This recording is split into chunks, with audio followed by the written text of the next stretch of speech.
এই শিখছিস এতদিন? কারণ স্যার আমার কাছে তো আগে থেকেই একটা কুকুর আছে, তাইলে তো 11টাই হলো। আল্লাহ গো, এই আমি কই আইছি? কি রে সুগা, মন খারাপ কেন তোর? কই না তো স্যার। আরে লজ্জা পাস না, বন্ধু ভেবে বলে ফেল। কাল 1 ঘন্টা মিমের জন্য কোচিং এর বাইরে দাঁড়াইছিলাম, কিন্তু মিমের দেখা পাইলাম না। এই তোর লজ্জা শরম নাই? তুই স্যারকে এসব বলতেছিস? স্যার আপনিই তো কইলেন লজ্জা না পাইতে। চুপ কর বেয়াদব।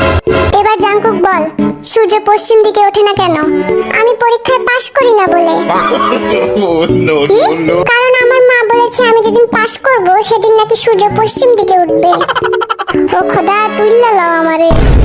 এইভাবে পড়াশোনা করে জীবনে কি হবে শুনি? সামটাইমস আই এম ভাবিং আমার জীবনের কি হবে। আমি ক্যান সি তোর ভবিষ্যৎ গোয়িং অন্ধকারিং, সো ইউ হ্যাভ টু পড়াশোনা রেগুলারলি। আমাকে আমার মতো পড়তে দাও, আমি পড়াকে নিজের মতো কমিয়ে নিয়েছি। যেটা পড়িনি সেটা না পড়াই থাক, সব পড়তে কষ্ট ভীষণ।